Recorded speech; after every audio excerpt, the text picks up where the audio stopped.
You are on the.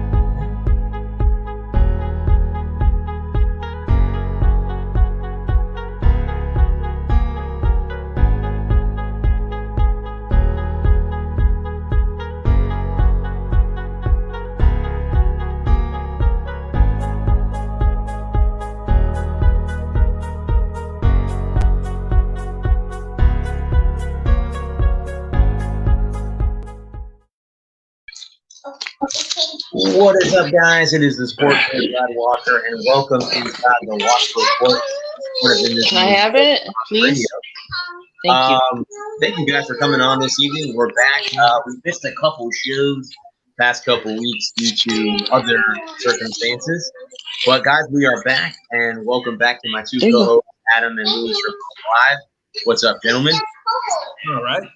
If you guys want to pick up some In the Zone Sports Talk Radio gear, head over to squadlocker.com, type in the Zone Sports Talk Radio.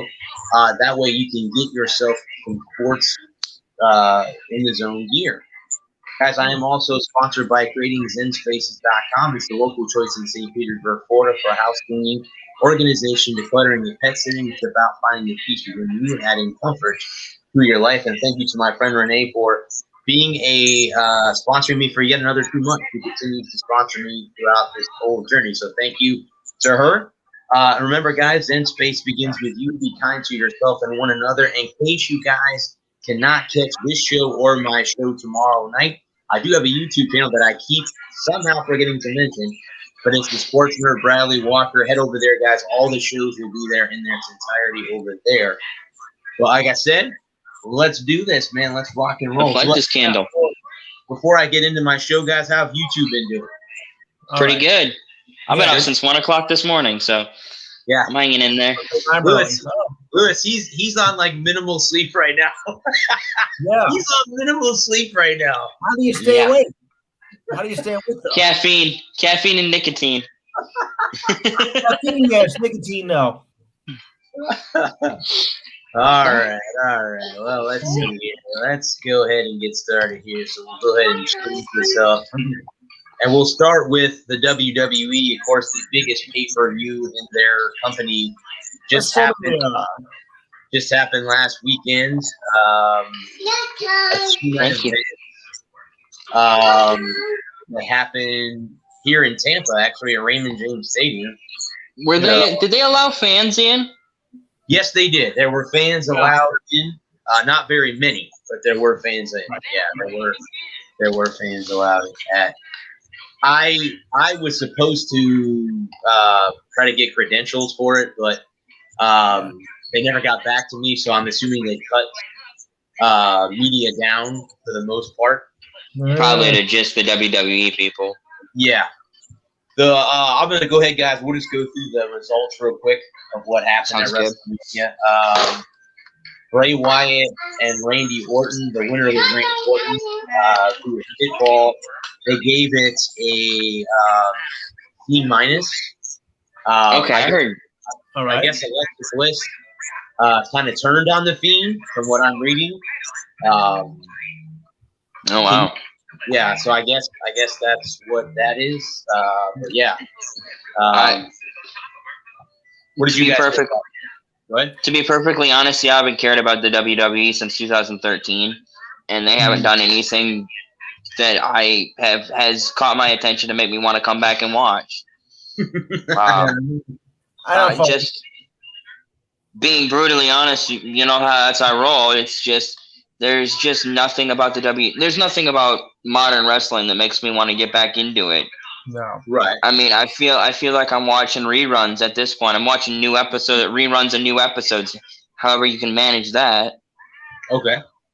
So, and I heard from what my friends were saying on Facebook, some of the feedback that I was getting was that they were disappointed in the show. That they paid for the pay-per-view for the first time in forever, and they were disappointed. I heard the first night was good, but the second night, the main event night, was disappointing. I'm guessing, but that was the main event of night 2 was Orton and Bray Wyatt. I'm assuming.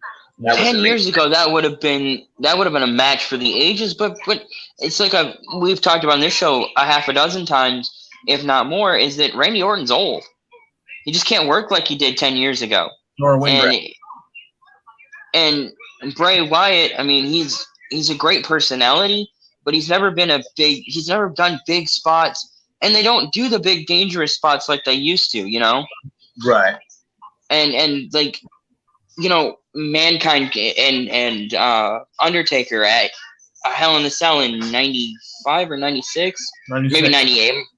Yeah, in the late 90s, when, you know, when Undertaker throws Mankind off the cage and, you know, everyone thinks he's dead, and he gets up and he goes back in, and Undertaker chokeslams him through the top of the cage, and then he chokeslams him through the tacks, and I mean, it was insane. Even 30 years later now, it's still insane to watch. Yeah. It is. Very true. Very true. Yeah. The other matches, you had Nia Jax and Shayna Baszler defeat Natalya and Tamina via submission. Kevin Owens beat Sami Zayn. Sheamus beat Riddle for the United States Championship. Sheamus has the U.S. title again, huh? Apollo Crews beat Big E. That might have been the match of the night, according to what I'm reading on CBS. Rhea Ripley defeated Asuka, and I believe Rhea Ripley, after the match, called Charlotte, forget what the exact words were. He called her a bitch because she's jealous of everything going on that doesn't involve her. Exactly. I didn't sleep. I heard that. Yeah, the Universal Championship. Roman Reigns defeated Edge and Daniel Bryan. Yes. Yeah. So that one. And therein lies the rub. Is Daniel Bryan is immensely popular, Edge is immensely popular, and yet they still are trying to push Roman Reigns on the public. Nobody likes Roman Reigns. Well, the only thing that I can think of with that is maybe this year, sometime this year, maybe next year, you'll see him face the Rock since they're cousins. I don't know. Yeah, that would be one that could put Roman over the top. Yeah. But again, would Rocky even want to come back and work that match? I mean, especially Rock is a lot like Cena in that regard. He doesn't want to put anyone but himself over. Right. Yeah. And not that, I mean, Rock is an all-time great. He's a legend. And, you know, the matches that him and Austin worked in the end of the 90s, those were instant classics. Mm-hmm. And you just don't have guys like that those personalities. There's just there's no killer instinct in the WWE anymore. Right. Even though we've moved past the PG era and they've tried to go back to some more of that edge that they had. It's just they just don't have the personalities. There's no Mankind, there's no new Undertaker, there's no Kane, there's no new Cena's emerging. And you look at all of the people that like wrestling, and it's not to say that I dislike wrestling. I like wrestling, but there's nothing new or fresh coming along, and it's just not bringing me in, as I've said. Well, that's what you get from it being scripted, of course, you know, and they ran right. Yeah. It's right. It's wrestling, not rocket science, people.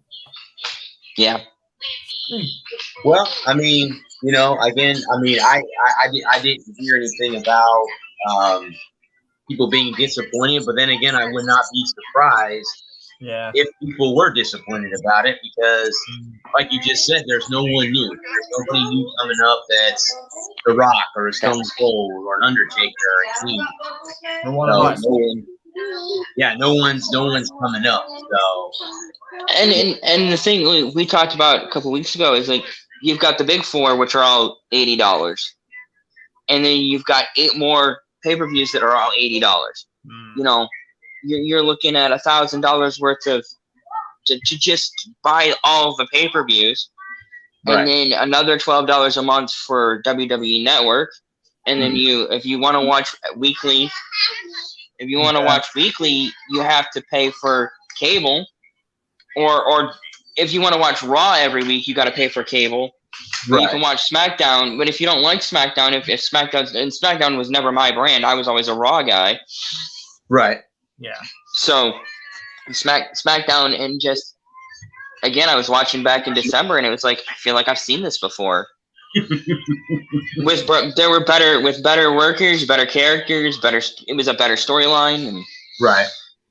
Anyway, moving on.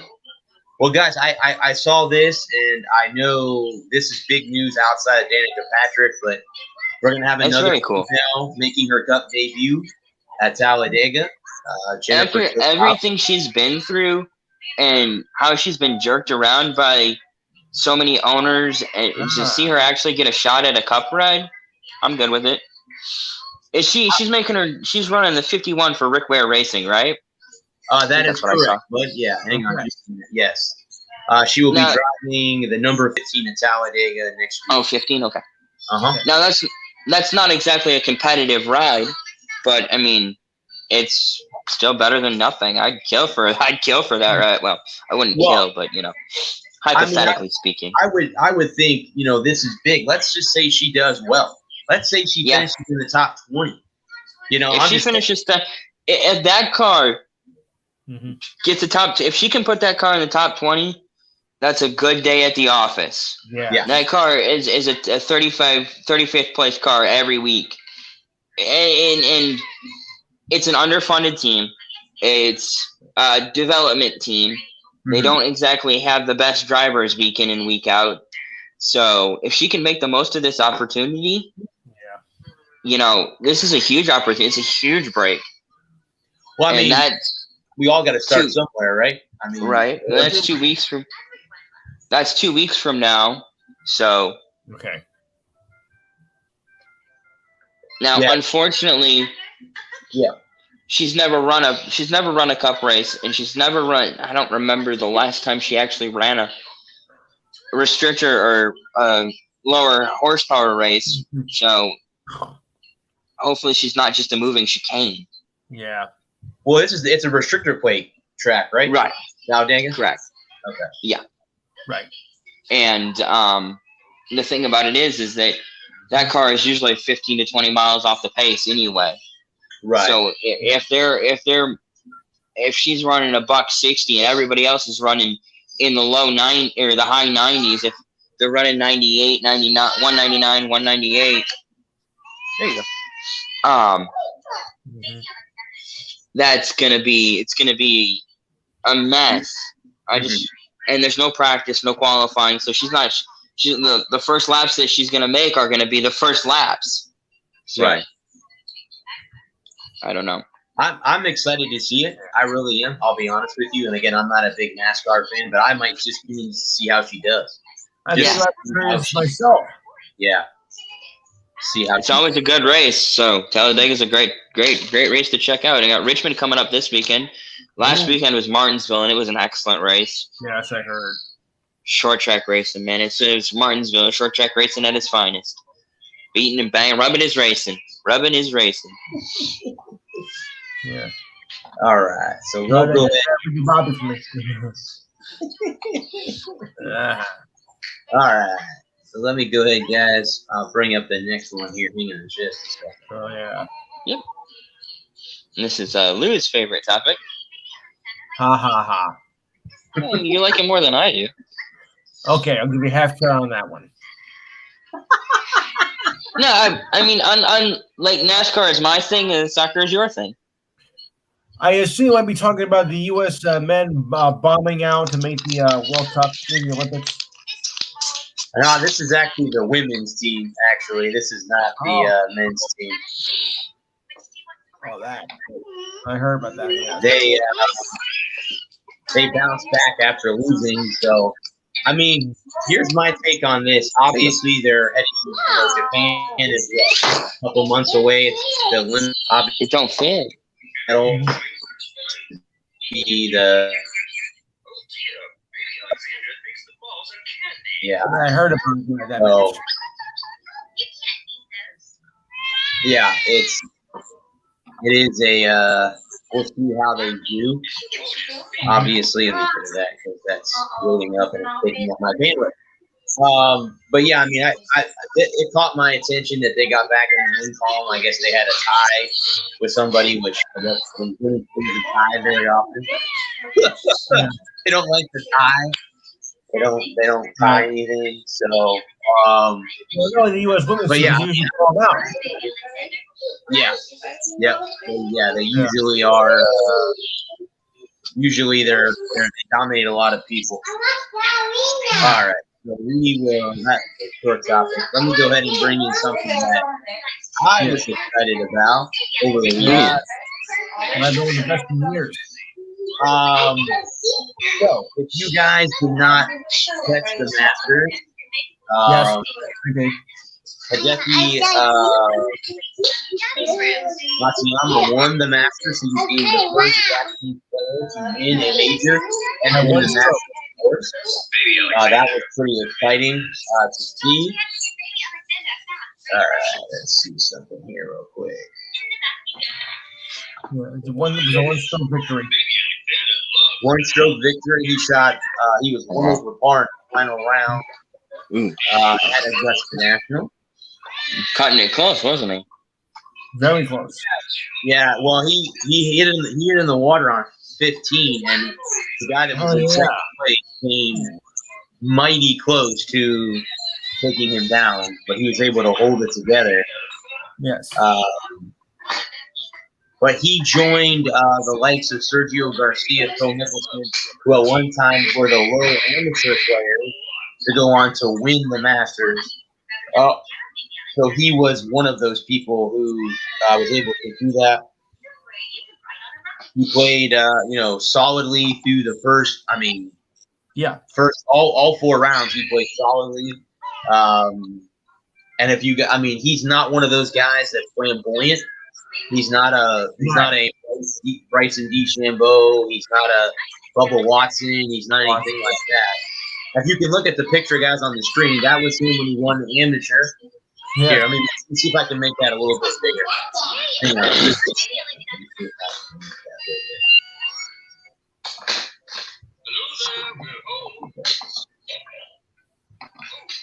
I don't know if that made it bigger or if that made it... There, that's better. Yeah, that's fine, yeah. Right there. Oh, yeah. See, the guy on the left is when he won the amateur, and then on the right. So 10 years later, he won the Masters overall. He joined a list of now again, if you guys didn't, he at the press conference, he has a Japanese translator that's been with him since he was in college. So he can't speak English. So he has a translator that, obviously translates. Yeah.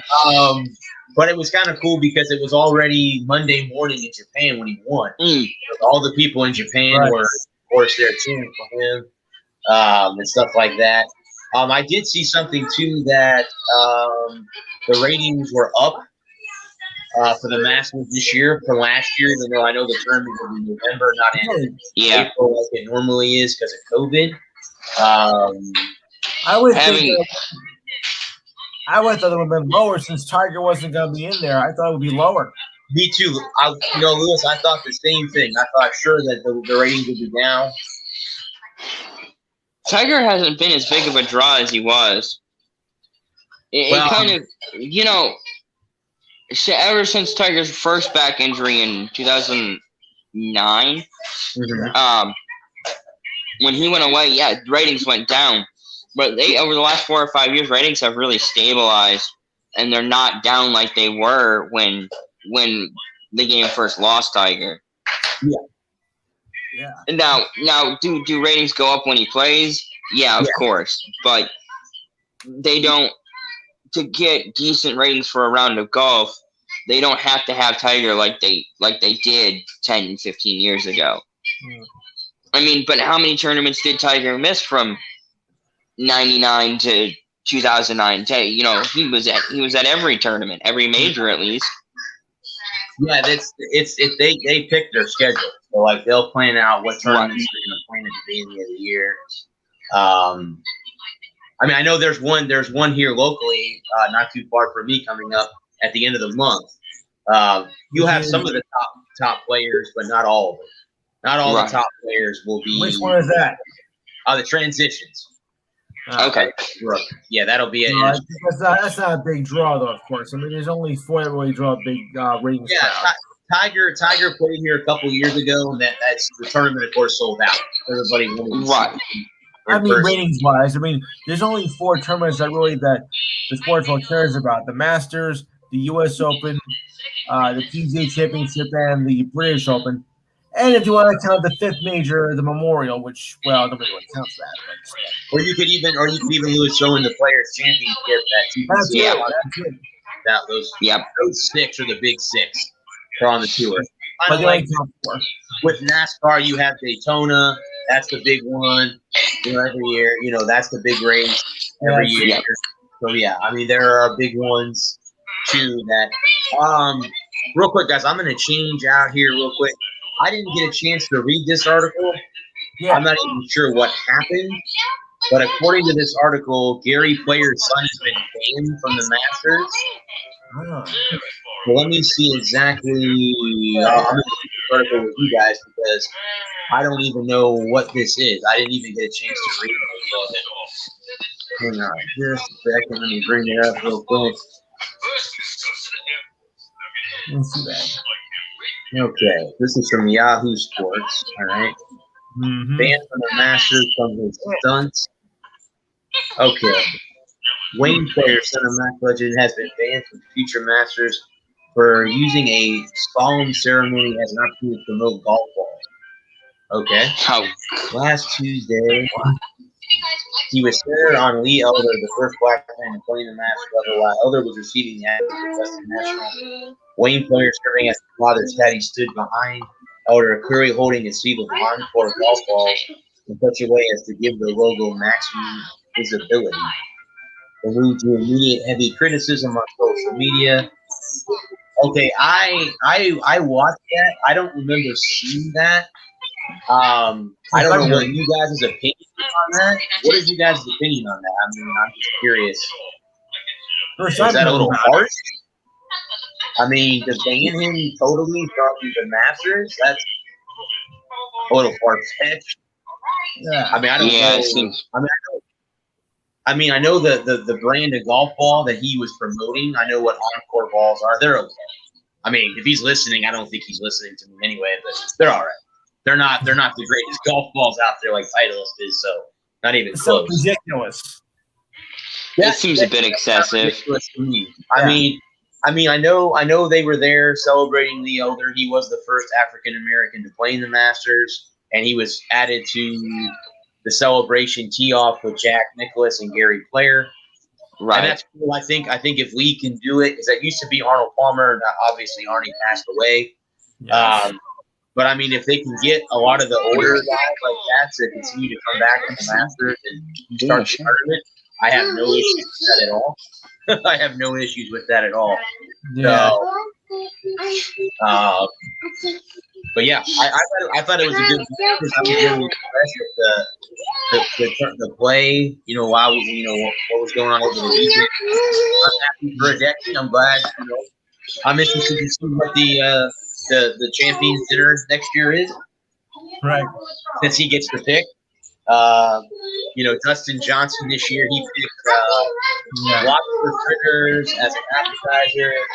He had filet and sea bass as the entree. He had salad, and then for dessert, he had peach cobbler or apple pie. Hello there. Can you say hi? Hi. That's your daughter? That's my girlfriend's daughter. Oh. Hi. She wanted to be a part of the show tonight. Hi, though. What do you think about this mess? Yeah. What do you think about the golf? Yeah. Golf? Golf. You know what golf is?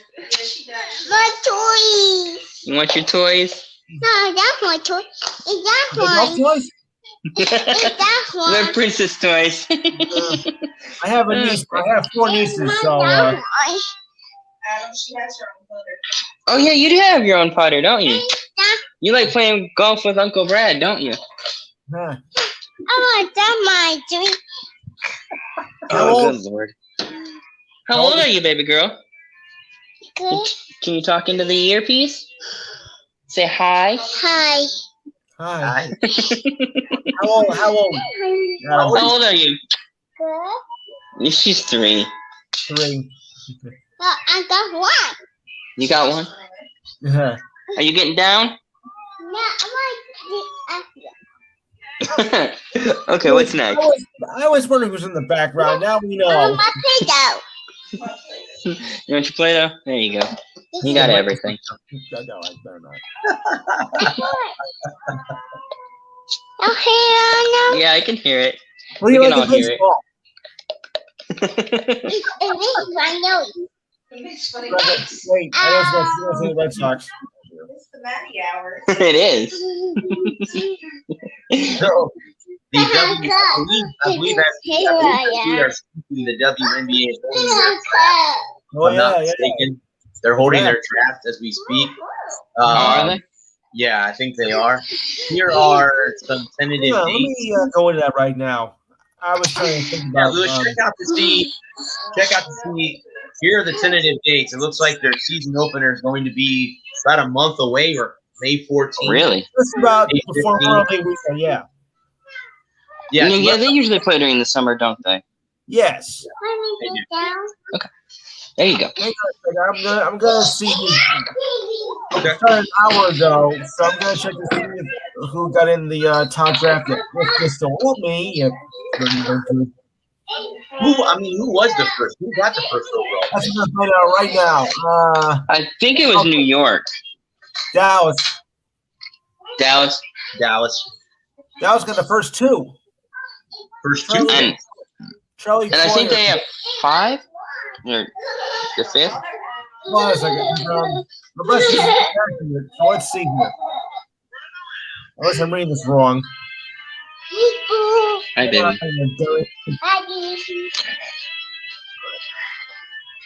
Yeah, I'm going to right now. Okay. All right, we tied it up. Nice. Players. You gotta catch up. Ah, the joys of having a 3-year-old.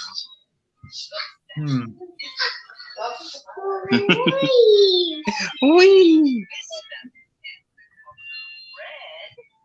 Anthony Yeah. Cirelli.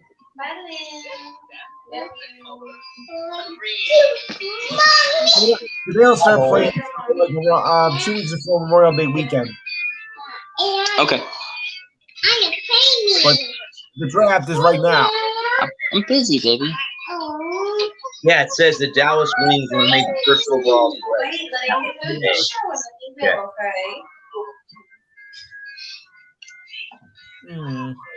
So their season's about ready to get underway here in about a month from now. Yeah. Right. I'm just not a big.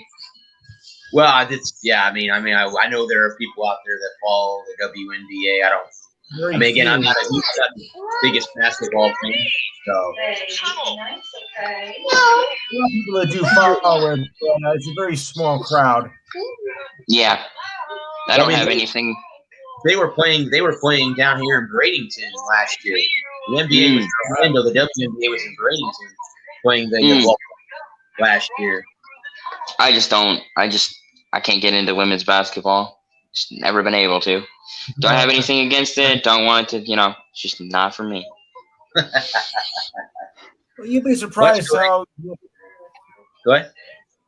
You'd be surprised at how, it's been around for quite a while now, so they must be doing something right. Yeah, the league definitely has been around for a long time. They have been around for a while. It's not. Yeah. Well, it's like with boo-boo. I'll be okay. college basketball, the college hockey had their national championship, and we went up for their first national championship, beating St. Cloud 5-0. Holy moly, they killed them. Holy mackerel. They killed them. I didn't get a chance to watch. I forgot it was on. I did. I love college hockey, but I forgot it was on. I was watching other stuff and being busy. Well, I mean, see it's been the Frozen Four have been down here at Amalie Arena a couple times, and I've never gone. The very next time it comes down here, I'm gonna go. I'm gonna go see it first. See college hockey in person. Yeah. So, I mean, congratulations to all the UMass fans out there. Yeah. To winning their. Sounds like they put the hurt on them. You go. Yeah. Yeah, you would think when you think of UMass, you automatically think of Paterno and their basketball team. Yes. More than their hockey team. Yeah. Yeah. No, I was aware they had a hockey team, but I think of Boston. It was better than Boston. I think of Boston College first. Or Boston University, yeah. Yeah. Well, for me, when it's college hockey, it's North Dakota. That's the first one. Yes. Maine. Yep. Maine's another one. Michigan. Michigan. I don't mean to sound like a nitwit, but WEI has got to be one of the worst sports stations there is in the country. They are so arrogant. I'm sorry, but Who's that? WEI. They are the biggest morons in doing sports radio. They cover all Boston or most of Massachusetts. I think They do, but they're so pompous, arrogant. They cover a lot of that area of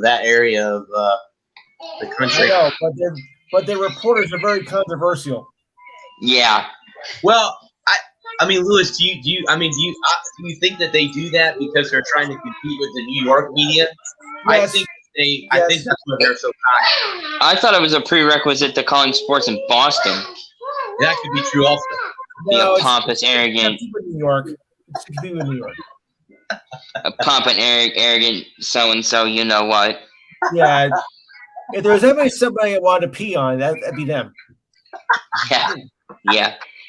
Or vomit. Maybe both. Yeah. So, guys, real quick, we'll jump to college basketball real quick. What was your thoughts on the final between Gonzaga and it got ugly early and I turned it off. Yeah. I'll say one thing. You know me when it comes to predictions. Every time I think it's going to be good, it turns out the opposite direction. No. Was I surprised that it didn't go my direction? Of course not. I knew I was going to pick something and go the opposite way. Yeah. Why should I? Think about it. Everyone's expecting Gonzaga. I think 95% of all bettors, I wasn't one of them, wasn't one of the bettors. Right. Was taking Gonzaga and be a fairly close game. But instead, Baylor beat turned it into a rout. It turned into 11-0 early. But you know what? Now, I have a crazy theory. And I hope you don't think that's – well, then again, you guys think I'm crazy anyway, so it doesn't really matter. But that's beside the point. These are the best kind of theories.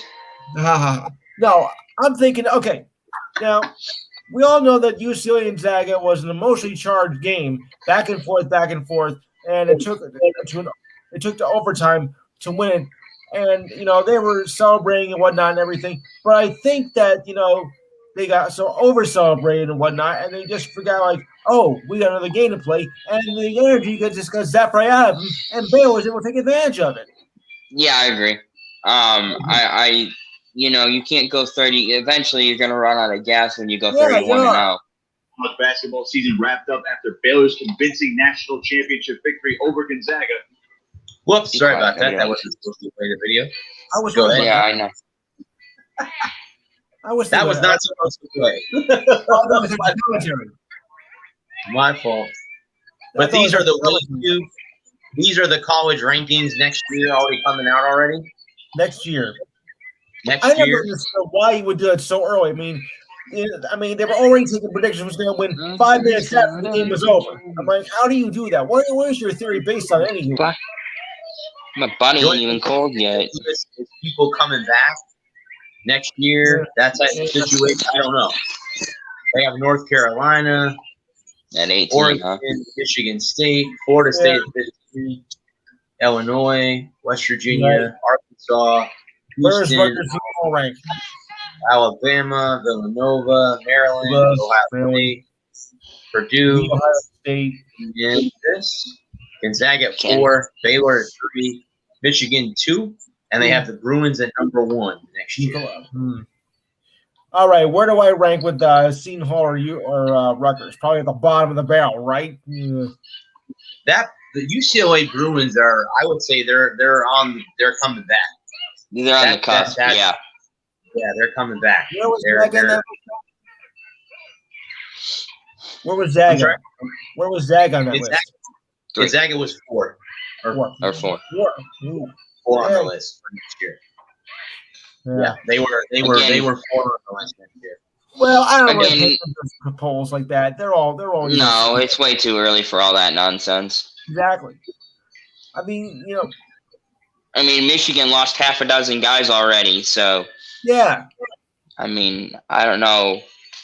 This will be a true test of Juwan Howard's resilience as a basketball coach, and whether or not he can he coach, or was he just lucky he had a whole bunch of talented guys?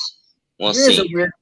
Here's a weird question for you. Who do you think, out of all the publications, Sporting News, Sports Illustrated, whoever, who do you think makes the best predictions? Nobody. Okay. It's a crapshoot. I mean, it really is. It's educated guessing at best. Okay. I mean, if you go back, if you go back and you look at the last 10 years, I think 20. only 4 teams have won it all after being ranked number 1 at some point in the season, something like that. Mm-hmm. So I mean, sure, that probably. It's all nonsense. I mean, it's guessing. I mean, look at Ohio State. They were a 2 seed. They had one bad game and were done. Yeah. Nobody had them losing to Oral Roberts. No one had Florida losing to Oral Roberts. Right. I mean, a prayer. Oh. Well, yes, but I mean, I told you guys I sent my Christmas. Somebody. Hallelujah. Amen. You pledge $8 million to save my life? Oh no. Oh. I told you guys I put my after the first day of the tournament, I sent my crystal ball to the shop. I didn't get anything right. I told you to go to Berman. I'm just happy that it was back this year. It was good to see it from 2020. Well, I was on another show when that moment happened. The basketball happened, and we were all like, just like, what in the? We had the sound up when the show was on because we wanted to see the final seconds. And when that show was like, oh my goodness, what the hell? Yeah, definitely. I was okay. I'll tell you how weird this is. I was on the phone with a friend of mine, and she was talking about something on Facebook. At the moment that I can't say it because there's kids back there. I don't want to repeat it. But it was something that wasn't, like off the one. I'm like, he was saying it. He shot it. I'm like, holy shit, he hit it. And you're like, wait a minute, what were you talking about again? She thought I was responding to what she was asking. No, this kid just made a shot to win the game. Right. I'm like, no. I ended up not getting to watch the end of that game because they decided to start I have a question for you guys. Go ahead. How do you feel about the game starting so late? Sucks. Yeah, well, it used to start when I was young, before you guys were even gleaming your mother's eyes. It really started out, that's true, because I've been for a long time, guys. I've been around the block a few times. The games used to start at 8:15 and be over by 10:30. Now they moved it up an hour. So, we're back in. It's been that way for a while, though, but still, I mean. Yeah, it's frustrating. Yeah. And I hate games. I hate championship games on Monday night. That's incredibly frustrating. I don't care about the night. I mean, the time, the night is one thing, the time is another. Well, I mean, if they really have to have this game at 9:19 at night, why not have it on a Saturday or a Friday night? Because it's true too. I gotta work on Tuesday morning. I can't stay up till 11:30 or midnight. Yeah. Well, they said that years ago, to be honest with you. See, Mommy. But remember, they have to go through all the other stuff too. How the tournament all works out. They have to, comply with that. Yeah. And that's not always easy to do. The reason I think it was on so late is because they want to help out the West Coast media. That's what it is. Which, I mean, and I don't understand why they can't have it on a Saturday night. Right. When everybody can watch, like if it gets over, if it starts at 9:19, 2.5 hours is still after 11:30. I gotta be asleep. At 9:30, I'm falling out. I may not go to sleep, but I'm not even watching anymore. It's on in the background. Yeah. Yeah. Uh-oh. Well, here's a topic, guys. I'm going to switch to college football. Yeah. I'm good with that. Here's a topic right here that I think kind of irks Adam a little bit. I think he knows where I'm going with this. Uh-oh. No, he'll as soon as I get this on the screen, he'll know exactly what I'm referring to. Here we are now talking about the transfer. Oh yeah. This is something I know that really hurts him a lot. So I saw this, and not intentionally, just because it's for him. I'm good with this rule. I wanted to talk about this because I know a lot of people, not just Adam in general. There are a lot of people out there that are just living with the rule. Right. So here it is, right here. It says whether as a start of free agency in college sports or simply the fair thing of finally doing it for the athletes, that was about to make a monumental change. And I believe that the change has been made. I think I saw something Yeah, I went through this afternoon. that has been made. So what is it again, guys? It's you can only transfer to one team. Is that what it is? What is it? I didn't get a chance. I think that's what it is. You can make one transfer without any penalty. Right. Transfer without any It penalty. has to be a graduate transfer. Is it graduate transfer? I thought it was any transfer. No. Yeah. Wow. I guess it's a step in the right direction, but baby steps. Yeah. It's to me, and we talked about this a couple weeks ago. Yes. You have a coach that, I understand originally the rule was designed to keep players from playing 2 years at a minor school like a Marshall or a Central Michigan or a USF or any, a Colorado State or a Utah State or any one of those schools. So they didn't lose talent so early and so often. But, I mean, it's really Joe Burrow shouldn't have to beg the NCAA to let him go play ball at LSU. Right. Yes. Let me just try out. I agree with that. He shouldn't have had to have begged and pleaded to leave Ohio State to go to LSU. Especially seeing this, and it's like we were talking about a couple weeks ago with Giles Jackson, who ended up transferring to Washington. He's playing. He was told his playing time is going to be cut. I mean, if you come to me and tell me my hours are getting cut and my role is being reduced at my job, I'm gonna start looking for a new job. Yeah, right. I can't afford to not get paid. I can't afford to not have hours. I've gotta work. I've gotta make a living.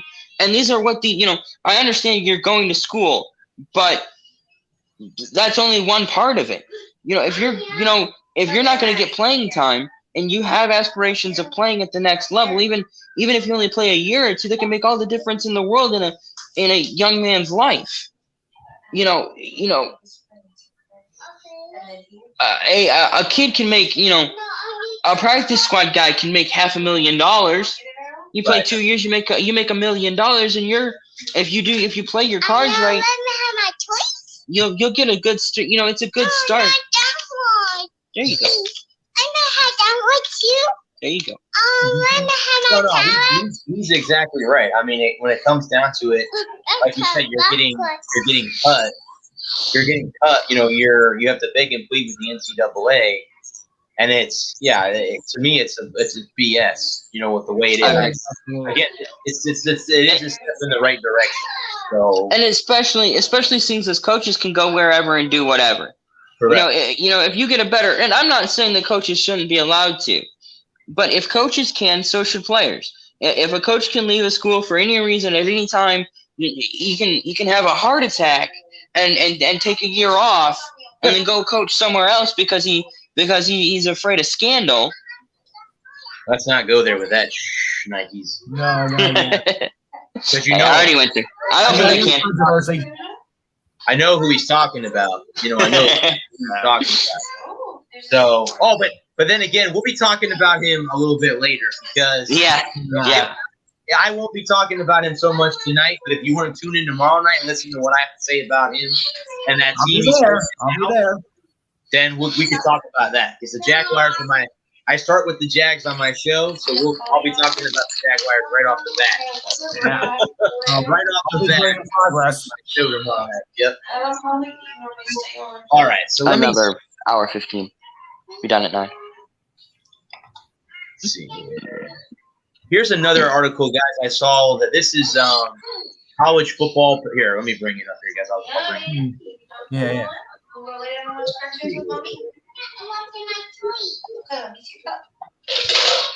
These are position battles to watch this year coming up.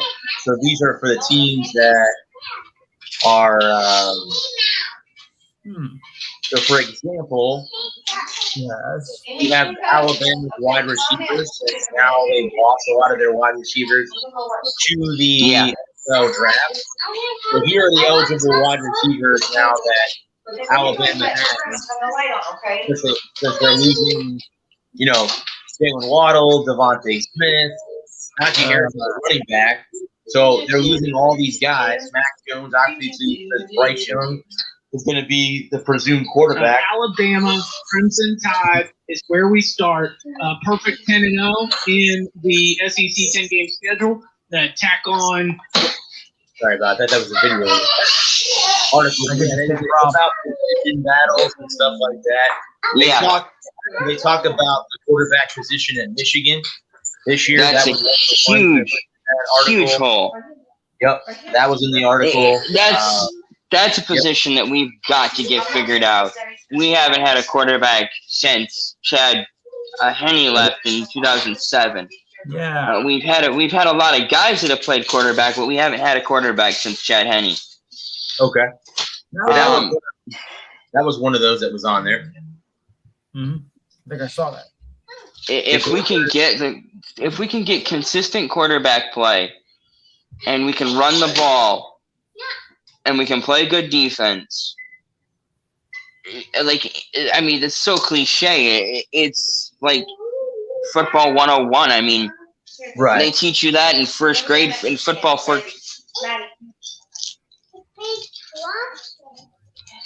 They teach you that in first grade football. First grade. I mean, run the ball, get consistent quarterback play, and play good defense. I mean, duh. Right. Oh no, yeah. I'm not exactly breaking any ground here. Yeah. Wow. I mean, that's obviously there's going to be, the good news about it is at least we're going to get back to playing out of conference this year. That's going to be good for college football. Not that we were bored with the in-conference games, but we are going to be going back out of conference games this year. That'll be good. It would. All right. So let's see here, guys. We're going to have the pre-book schedule too, huh? Yeah. I'm just happy that we're going to have hopefully we'll have a full schedule. I think we will. I think we will too. Yeah, I think. And hopefully we'll have fans in the stands again this year. Yeah. I don't expect a full house. No, I don't. Just give me a couple thousand. Yeah. Okay. Well, I mean, if there's anyone that needs fans in the stands, it's college football. I just think it's sports in general. Yeah. I think that I was watching I don't remember who I was watching, but I was watching the Red Wings, and they were talking about the players were saying that they were having to manufacture energy because they didn't have a crowd to feed off of. And fighting has been up this year over the last couple of years because they don't have a crowd to feed off of. Yeah. Well, like I said, being at a college football game where there were no fans in the stands, that I can tell you from belief, I hope we never see that again. Yeah. I hope we never see that again. I mean, small school, but still, nevertheless, I don't want to see that again. Well, and I went to a race with 25,000 fans there, in a venue that holds 150,000 plus. It was so weird. Mm-hmm. Yeah. Yeah.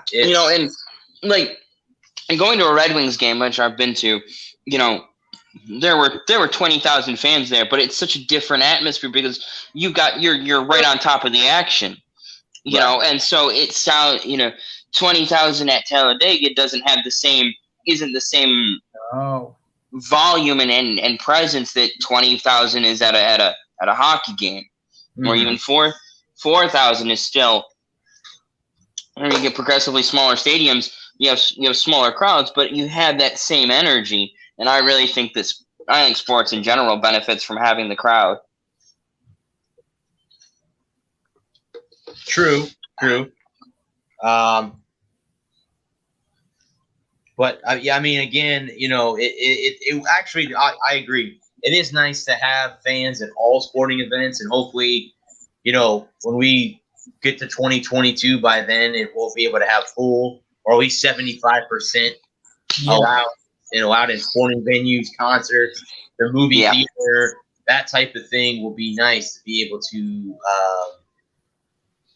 be able to go back and high five people that you don't know, and buy someone a beer or whatever at a game, a sporting event, whatever it might be. I got my first dose last Friday.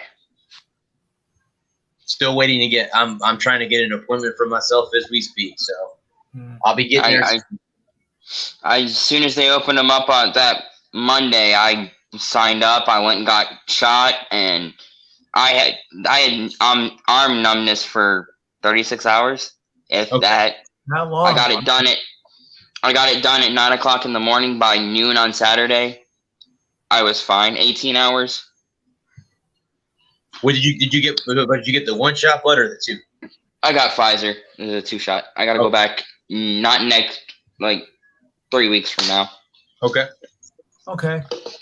So it didn't even hurt. He just poked me, and it was over before I even knew he was done. Well, I mean, yeah. See, that's me. I'm not afraid of shots or anything. So it won't. I hate shots. I'm terrified of needles. Can't stand needles. I just, it's important to go get it done. Yeah, I know. If you can. Yeah. But anyway, moving on. Yes. Yeah, the next one, guys, real quick. I did have some UFC news. It looks like Conor McGregor is coming back to fight Dustin Poirier. So let's see. That's going to happen July 10th in Las Vegas. So here's the thing. Like I was discussing this earlier today. Is Conor just coming back just for money? It's not so much for. He's got a chip on his shoulder. Yeah. After the January fight and after the temper tantrum he threw. Well, he hasn't been. You could say that he has not been the same since he lost to Khalid. Honestly, he's not the first time. Yeah, no. He has not been the same. Or the second time. Well, I mean, he came back and stomped the heck out of Cowboy. I don't remember. I don't remember his. Yeah. And then he had the fight with Poirier in January. And he looked like trash. Yeah. He looked old and slow. And he's what? He's like 32, 33? Yeah. Yep. Somewhere around there, right? I mean, when it goes, it goes. Yeah, and then see, sometimes, at him, you think that he knows it's coming to an end. That's why he's taking fights where he can get them. Yes. Because he knows it could be the end too. He's favored to win this fight in July, which I don't understand why. I said back in January I thought Poirier was going to win, and he did win. Sorry, I don't mean to butcher his name. Let me see here. Hey, I'm gonna play this clip real quick. Sure. Dana White here. I am so happy to finally be able to say Vegas. Oh, yeah, it's back. Yeah, they're gonna be back in Vegas. Las Vegas back open for business, and on July 10th, UFC 260. Yep, they're back in Vegas. Okay, that's cool. That's really cool. I'll be honest with you, that's one of the arenas that I want to go to see a hockey game, because that's where the Golden Knights play. So Poirier. I think it's on sale this week. AXS.com and get your tickets now. July 10th, UFC 264, T-Mobile Arena here in Las Vegas. Finally, Vegas is open again, and you know you're going to want a badass weekend in Vegas. So do not miss it. Go to AXS.com right now. And I wonder how many tickets they're going to have available. Yeah. Yeah, I'm curious about that myself. Well, I didn't realize this was Poirier McGregor 3. Yeah, this is the third fight. I think Conor won the first one. I think Poirier won the second one. And now this is the trilogy. This is the rubber match, as they call it. Yep. I still like There was a lot Poirier. of controversy though a few weeks ago about the donation that they're making, and Poirier kind of took off McGregor, and I think where is it? Like, I was supposed to hear about that story. I saw heard something, but I'm not sure. About he was donating to his charity or something, and he's like, "Where's the money? Where's the money at? I never got the money from you." Never got the money yet, nitwit. Yeah. So that kind of $500 million. You're good for nothing. sparked. Well, I was going to ask you guys real quick. What's your take on Dana White? This entire I love time Dana White. last year, he kept the UFC alive with no fans, and they still got fights. I've always liked Dana White. Yeah. Abu Dhabi, they fought on that island. Right. That's cool. Yeah. They have UFC pay-per-view in the morning. That's cool. I mean, I'm just saying that's cool. To get up at 9 o'clock in the morning and watch the UFC pay-per-view. I've always liked Dana White. I've always thought he's done a great job managing and running the UFC. Adam, is Abu Dhabi what they call Fight Island? Yeah. Fight Island, correct. Yeah, okay. Yep. All right, that's what I thought. Correct. I thought Dana White and Joe Rogan really helped to mainstream and modernize the UFC. Yes. I mean, they took it from being a blood sport into a legitimate combat sport. Right. Yes. Where it was, when I'm not gonna be able to remember the Gracies, when the Gracies were and UFC was just UFC's 1, 2, 3, 4, 5. When it was the originally the UFC was a almost no holds barred, Right. and like the only things that were banned were like eye gouges and groin shots. Oh, come on. Go with that couch. And it created an atmosphere where politicians and soccer moms didn't want you to be involved with it, and creating an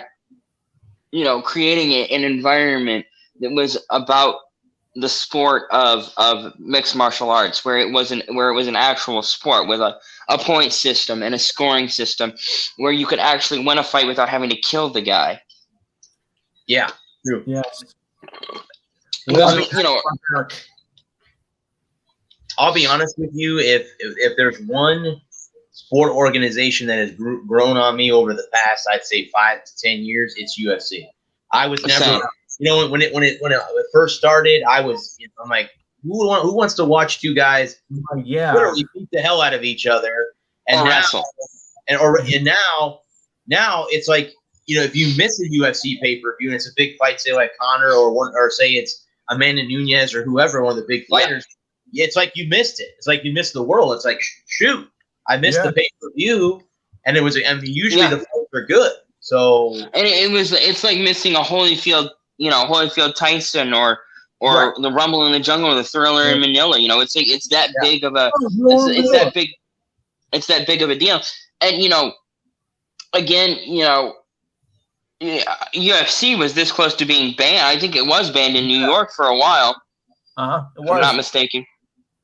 And Dana White and Joe Rogan and the crew there at the UFC, they totally legitimized the sport of mixed martial arts. Like when they first started putting the mixed martial arts together, they wanted it to be an actual combat. Like I know you either go out on you either win or you go out on your shield. And politicians and soccer moms were terrified of that. Mm-hmm. Yeah, especially the politicians. Yeah, that was a joke. And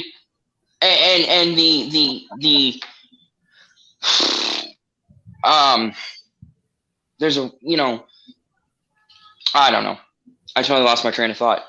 Well, they jump the tracks and kill all the people. When I first caught on to UFC, I'm like, this has got to be the most barbaric thing I've ever seen. I mean, they were in cages and whatnot. And this is like, was also like part sporting event, part circus act. I'm like, hey, Right.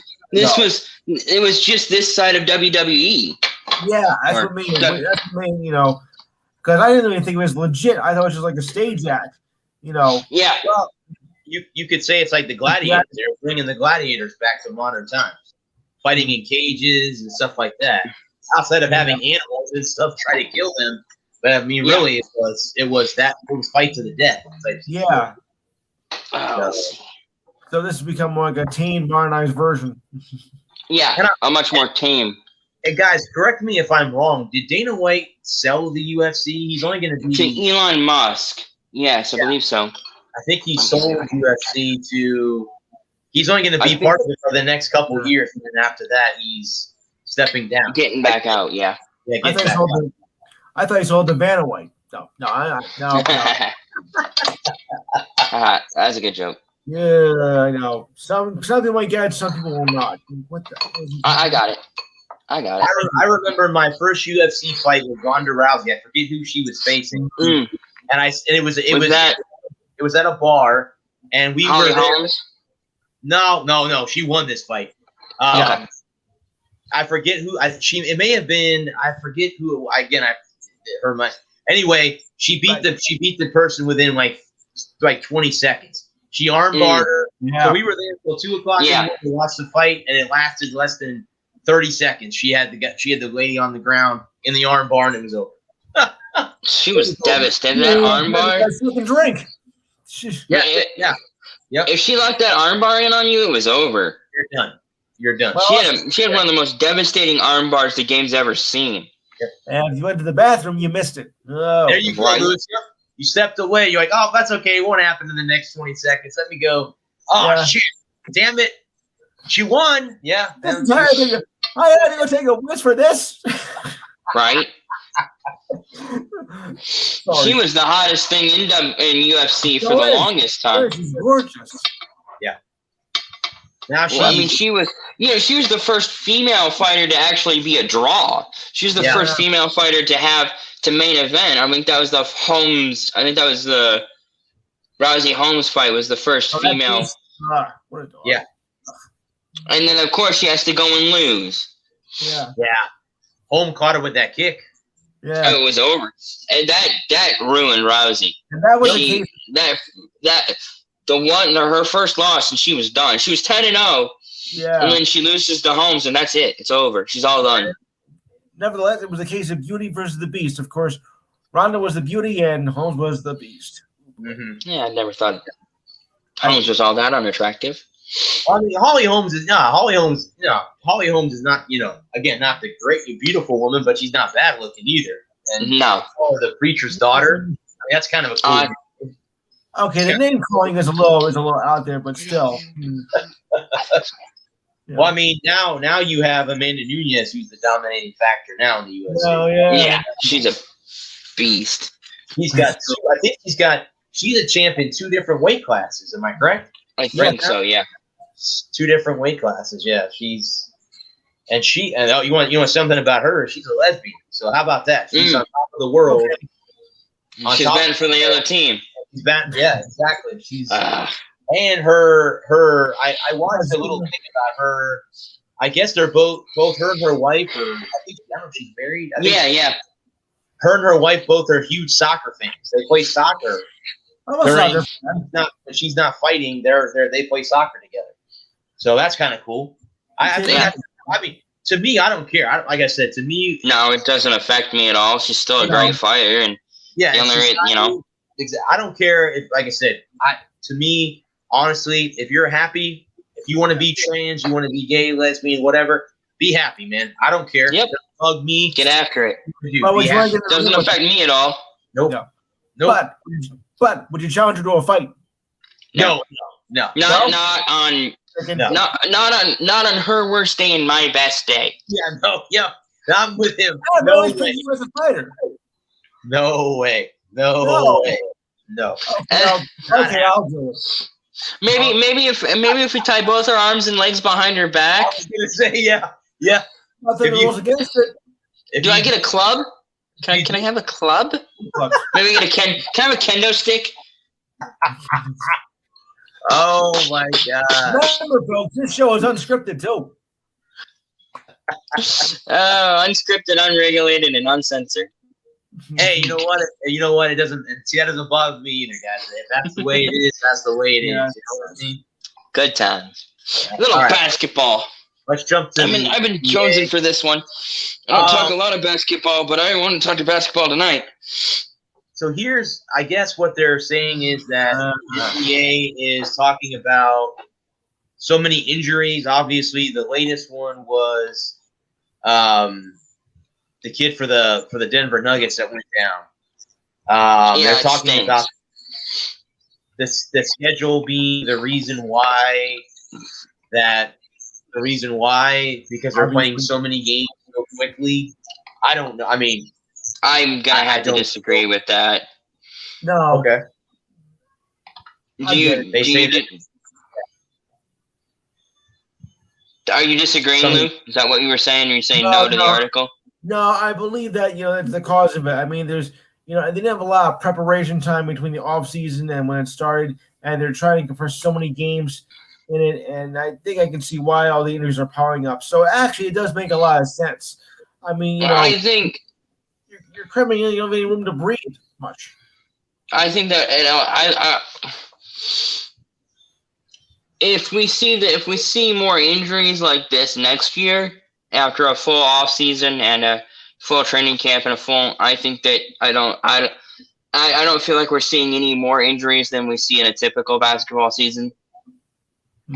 I'd like to see the numbers compared to 2019.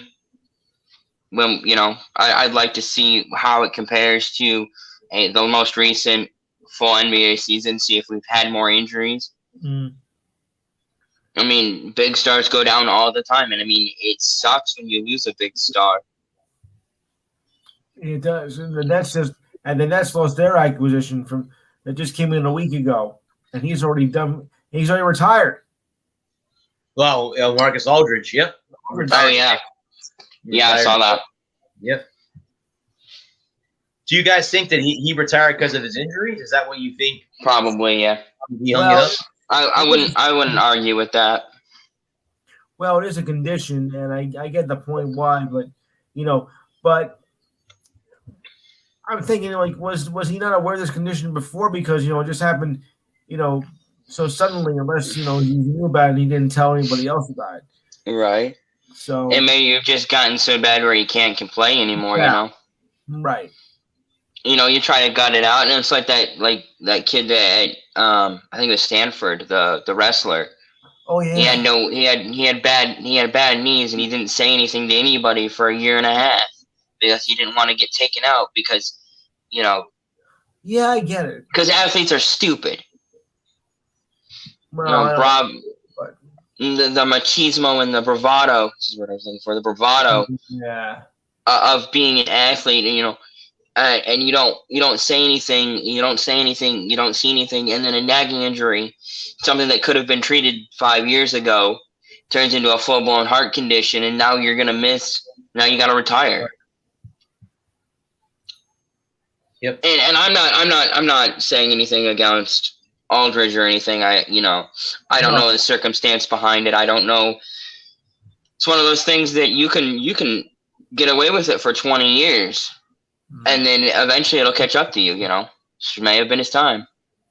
Yeah, it happens to us all. It's disappointing, but you got to do what's right for you and your family. And I can't fault him for that. Yeah. Because 35 was borderline for the NBA. Yeah, it really is pushing the he's a senior citizen in the NBA at this point. Well, I don't go that far, but not as young as he used to be, when he was 25 or something. I mean, 45, then you're a senior citizen in the NBA. Well, 40 actually, but 35, I wouldn't call 35 is really starting to push that twilight of your career anyway. Yeah. And when you're 25, you can pop an aspirin and just get back after it.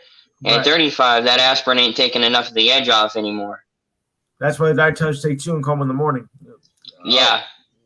I mean, when you go from taking 2 and feeling better to needing to actually see a doctor, the handwriting is on the wall. Right. Well, I mean, like I said, 35 isn't really that old for the NBA. Football, yeah, but basketball, I think you can squeeze in maybe a few more years. If you're 45, Yeah. Then you're sunk. But 35, 38, 39, 40. You still got time with it. I mean, think about this. Again, I'm not saying nothing against the NFL, but the NBA, you're running up and down the floor all night long. Unless you take a timeout or you're on the bench. Yeah. I mean, your body can only do that for so many years before it just Right. No I'm more. done. I'm done. Well, it's like it's like Reggie Miller said.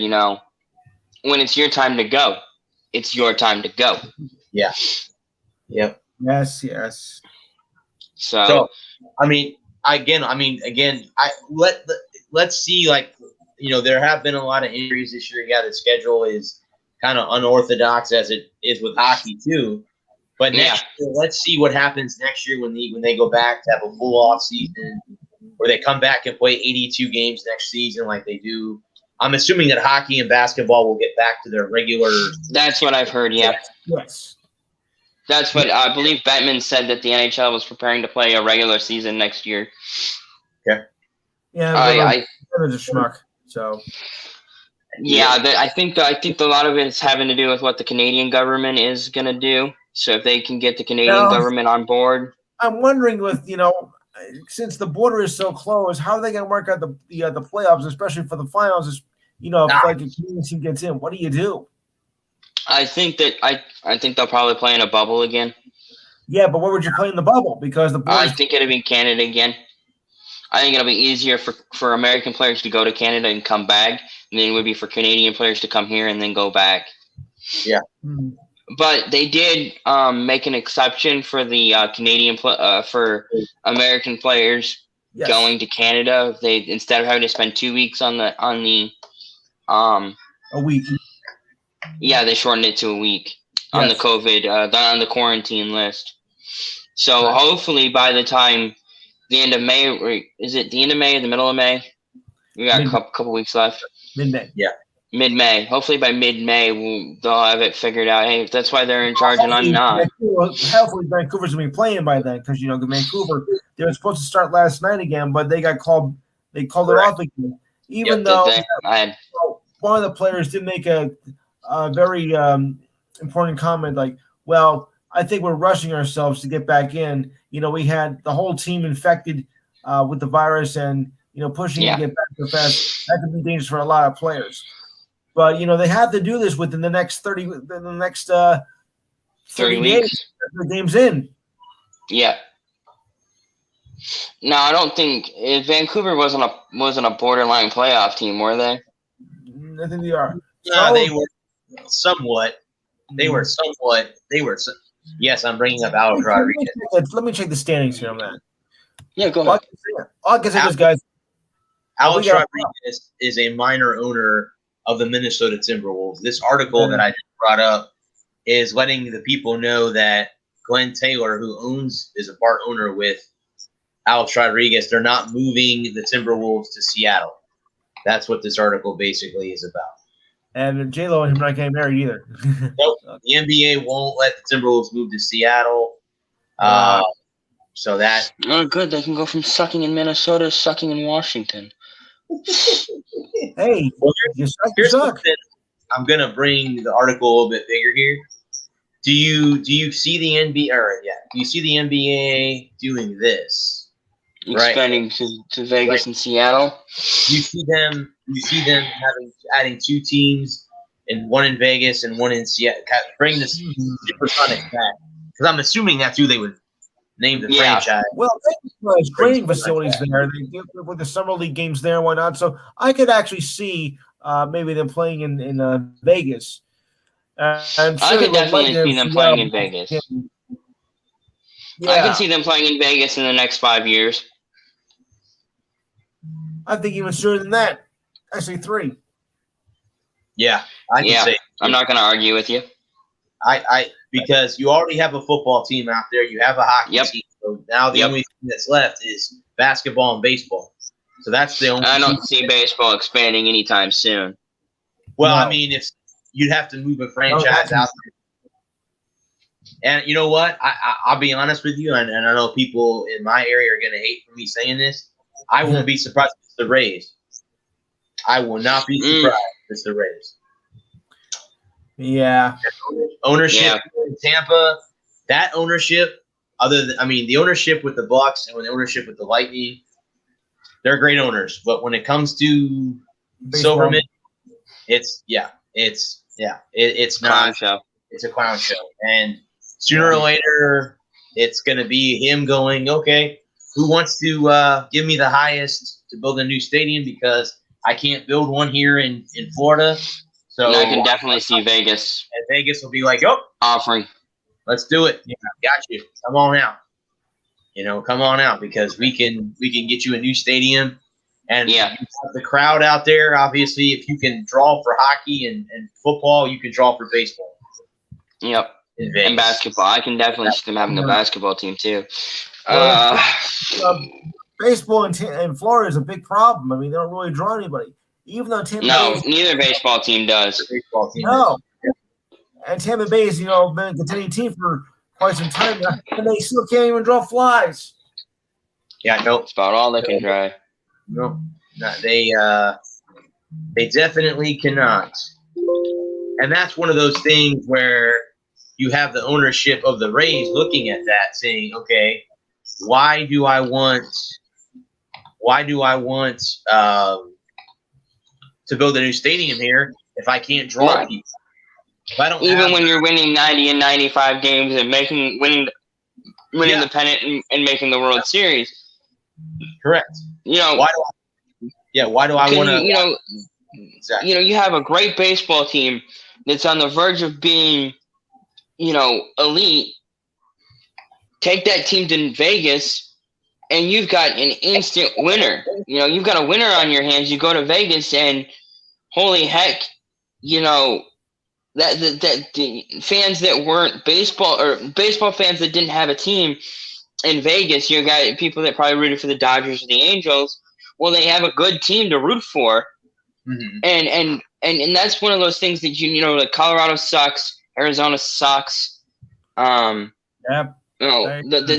fans that you're going to be, especially if you move the Rays as they sit right now as a very good baseball team. You're building a culture of winning without having to spend 10 years in the basement trying to build it. Yeah. Yep.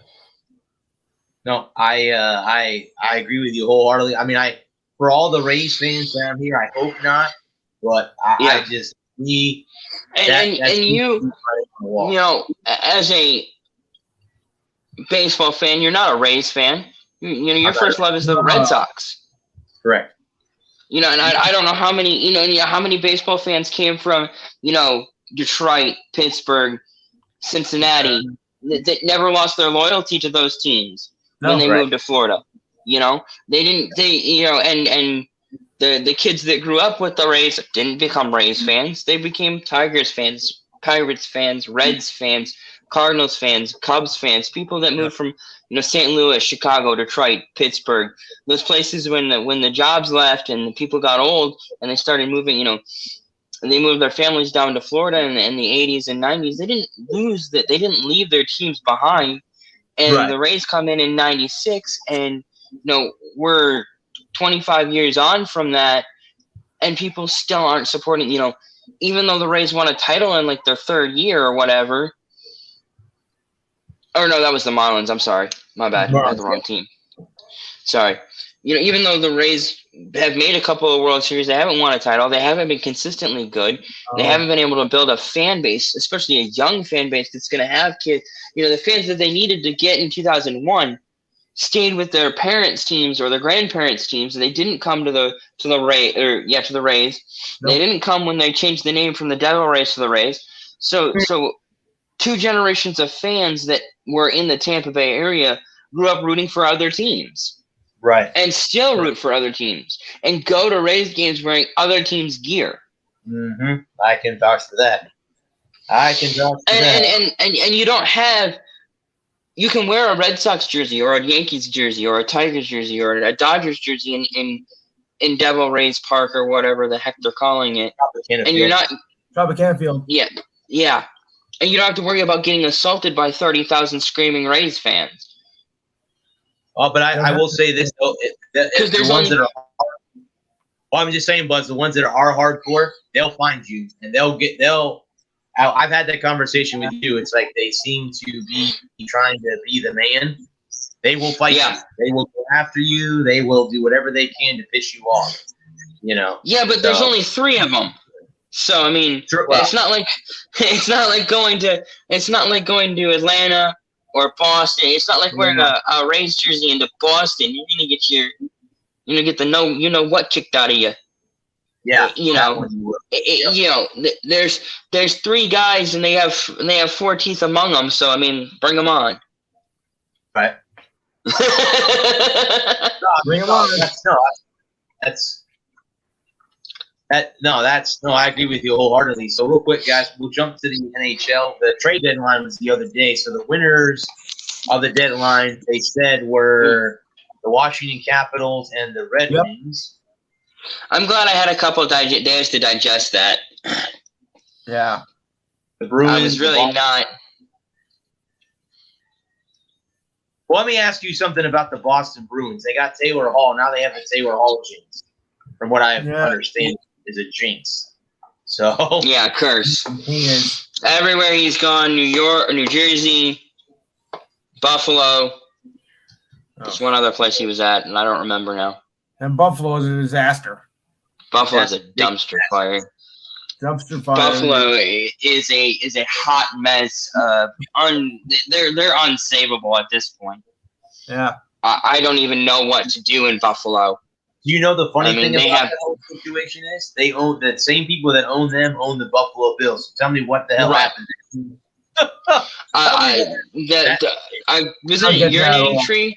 It was either urinating tree or 5 points. They had a video, and the Buffalo ownership got out of the way of the football people.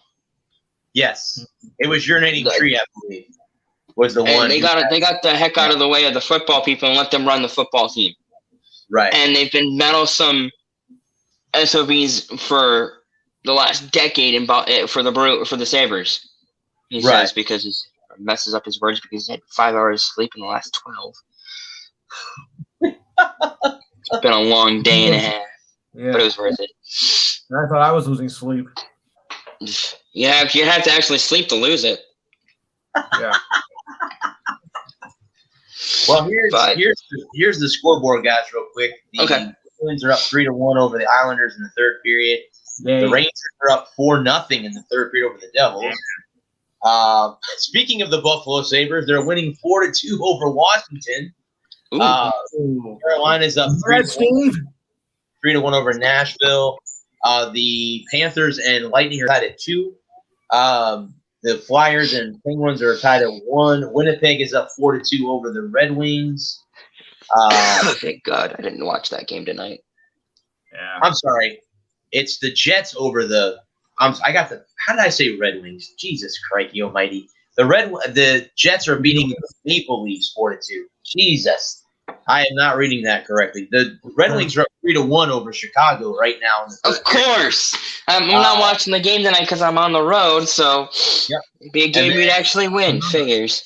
The the Blue Jackets are up 1-0 over the Dallas Stars as we speak. So that is what happened to the Stars, man. Do you think that the pandemic really, the late start really hurt them? Hell yeah. I think it's injuries. Yeah. Ben Bishop is out for the season. Radulov is out for the season. I think it's injuries that got them. They fell off the map.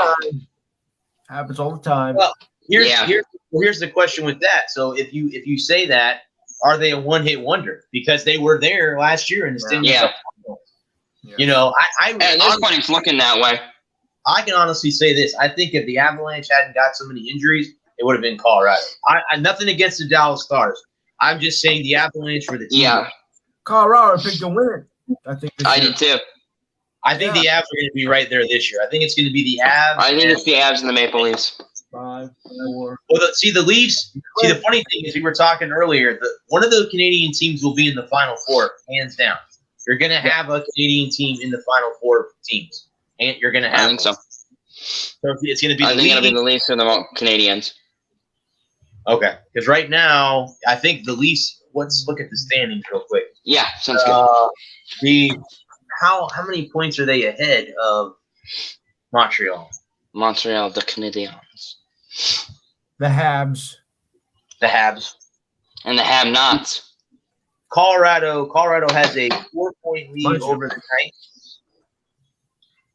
So the 4 seeds, the 4 teams in the West right now, if the playoffs started today, would be the Avs, the Knights, the Wild, and the Blues. That's who would be going on for the West. The Eastern Conference would be the Caps, Islanders, Penguins, and the Bruins, who only have a 4-point lead over the Rangers. So that's not – I mean, the Rangers are right there nipping on their heels in Boston. Yep. And in the North, it's Toronto, Winnipeg, Edmonton, Montreal. So Winnipeg is 5 points back of the Leafs right now, and they're going to win tonight. So they'll move a little bit closer, within 3 points after tonight's win. Because the Leafs are idle tonight, aren't they? Yes. No, the Leafs are playing the Jets right now. Oh, and they're losing to the Jets. Yeah. That's right. Yeah, they're losing to the Jets. Yeah. And then in the Central Division, you have 3 teams tied at 58 points. You have the Kings, the Lightning, and the Panthers all tied at 58. Then Nashville. The Panthers are going to be a tough out. The Panthers are a tough team. Nashville, I think they will make a run. Well, they made some trades at the deadline to do that. You know, they went all in, man. They one shot. It would be nice to play them in the playoffs, being that would be fun. Our state rival. It would be nice to play them in the postseason. Seriously, it would be nice to play them. It would be cool. So you have Nashville, and then you have the Blackhawks are only 4 points out of the final playoff spot with 1 game in hand on the Predators. But they're losing tonight to Detroit. That makes me happy. I hate the Hawks. Yeah. I hate the Hawks. I hate the Hawks. I hate the Hawks. I hate the Hawks. I hate the Hawks. I hate the Hawks. I hate the Hawks. I can tell. What, did I say that out loud?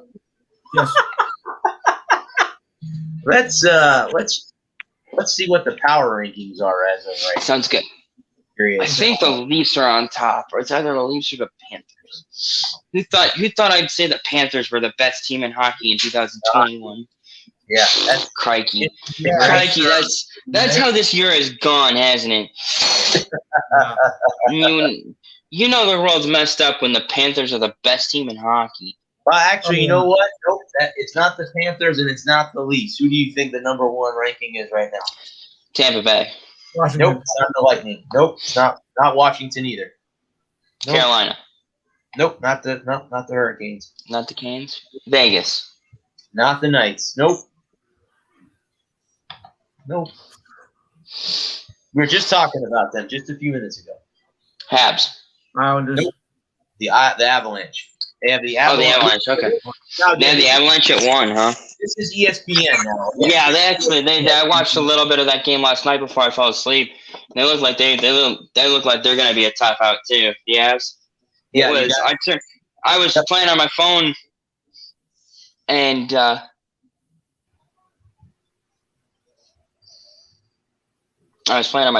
they scored a couple of goals. I didn't even realize I'd score. I'm like, oh, wow. It's the Avs, Capitals, Knights, Leafs, Lightning, Hurricanes, Islanders, Panthers, Penguins, Wild, Jets, Oilers. Hey, if you guys are interested in a hockey channel, check out the Hockey Guy. He's a pretty good. He's a great channel. Hockey analyst. Boston Bruins, Nashville Predators, Rangers are at 15, Montreal at 16, Flyers at 17, Blues at 18, the Hawks at 19, Coyotes at 20, Dallas at 21, Sharks at 22, Vancouver at 23, the Kings at 24, the Flames at 25, Blue Jackets at 26, the Devils at 27, the Red Wings at 28, the Sens at 29, the Ducks at 30, the Sabres are dead last at 31. So that is that. Bringing up the rear. Are they below the Seattle Kraken right now? Can we just throw Seattle? Oh yeah, they're below teams. They're below the AHL. Kraken into that luxury now and put them at 30 or 31 for now until they get the players that they're trying to get. Guys, they're so low they don't register on the AHL side. Okay, that's how bad they are. Oh my goodness! All right. Well, good luck to the Sabres. The rest of the way out. So bad. If you guys, again, if you're watching the show and you want to check out a real Buffalo Sabres fan, check out Melody Martin. She is a diehard Sabres fan. Dyed in the wall, man. She will let you know how she feels about that. She's an absolute diehard Sabres fan. Has been. She'll tell you she's been a Sabres fan since she was a kid. So it's been a long time since she's been. She's, I think, in her mid-20s, I think. Something like that, yeah. Yeah. And the Sabres were actually good. So I have 2 words to say about that. If you are a Sabres fan, my condolences. Oh, no. So here we are, gentlemen. They are going to do this. They are going to they're talking about Major League Baseball moving the pitching rubber back. What? That's right. They're going to move it back a foot. That's what they're talking about. 6 inches? Something like that. And of 67. Course, the DH league wide is the other topic that's brought up. Oh, never happened. I've been complaining about that for 2 decades now, and yet the needle hasn't moved an inch. No. I think you'll see that after this year. Nothing worse than having a guy who is 1 for 38 coming up to bat in the bottom of the 7th with a no-hitter, and you either have to take him out for a bat or leave him in and give up a chance for more runs. Mm-hmm. There is nothing exciting about watching pitchers bat. And if you want to have your pitcher, if you have an Ohtani type bat pitcher, that's fine. And you want him to bat once every 5 days. If he can hit 300, okay, fine, whatever. But it's so rare that once you get to middle school, that and you lock in as a pitcher, and if you're throwing 80 miles an hour in middle school or high school, and you've got any kind of control, yes, they're gonna have you be a pitcher. You're gonna focus on pitching, and you're not really gonna bat anymore. Right. And definitely once you get to college, you're coming up 3 times every 5 days. You're gonna get 30 games. You're gonna get 150 at bats at most. Right. Or actually 90 at bats.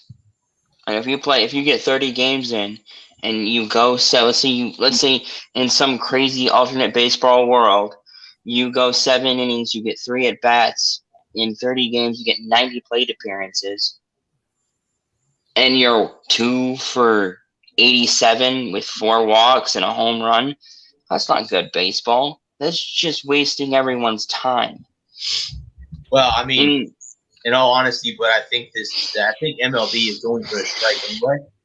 Yep. I hate that, but I think it's going to happen. Yep. Yeah. CBA expires in December of this year, so I would not be vaguely surprised if they don't go on a strike. Nope. I'm all in on strike.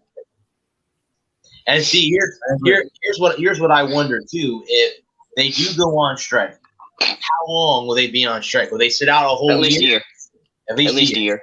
So then we're going to lose the 2022 MLB season. Yes, that's my prediction. Okay. Oh, that will suck. I mean, for all the baseball fans, for the people that are diehard baseball fans that they circle their calendar every year come April, and then they don't stop watching until the World Series is over. Hopefully, their team gets to that marathon, and wins the World Series or gets to the playoffs or whatever. But I'm just trying to win a game at this point. Yeah. Oh, speaking of that, but I have MLB.TV this year, so I'm going to have to check out a Tiger game. That's who you Do it. It's fun. The guys that do the play-by-play are good for the Tigers, right? I like the radio. If you can listen to the radio broadcast, listen to the radio broadcast. Okay, I'll check that out too. But I have another way to get it though. I'm already paying for NHL TV. Maybe when the NHL playoffs hit, I'll cancel that and I'll pick up MLB. How much is MLB? Is it $27 a month? I ended up getting mine for free because I'm a T-Mobile member and that was one of their gift cool. So I got it for free for the year. I got my own system, pal. But I mean, I know at one time, but I used to get MLB.TV and then I got it during hockey season. So they gave me the remaining hockey. Then again, my team is local, so I don't need it network because my team is local. But it was kind of cool to watch the Avalanche, but then again, you got to stay up till crack ass at dawn to watch their games because they start at 9:00 at night. Yeah. So 10, you know, 30. So it'll be nice to watch Seattle, but you're gonna stay up till 10:00 to watch their hockey game On a Friday night? Yes. Friday and Saturday it will, but I'm talking about like during the week. Not during the week. Probably maybe if I have Fridays off, which sometimes I do because I work 4/10s. Like a Thursday night, I might catch a game. A Friday night, Saturday night. You know, if I have Thursday, if I'm gonna be off until Monday the following week, I'll watch some Seattle games at 10:30. I might not stay up for the whole thing, but I check them out. Yeah. I mean, you know, I'm lucky in that regard. I work 4/10, so you know, that's my schedule. Sometimes I work Fridays. So if I work Friday, then I won't stay up late on Thursday, or too late. Usually I'm out of here by 10:30. So. Oh, we're in overtime. Okay. Lightning that works. Overtime. All right. So let me go ahead, guys. There's another article here for MLB that talks about the most valuable players in 2020. You want to go through that article real quick? We can run through that. We got 20 minutes. Yeah. Let me bring that up real quick. See who they're predicting to be the most valuable players in 2021. I see. For the MLB. Hang on, guys. Let me bring it up here real quick. So you guys we go. Myself. If you guys want from here on out, this is how I'll do it. Instead of sending you guys, I'm good with this.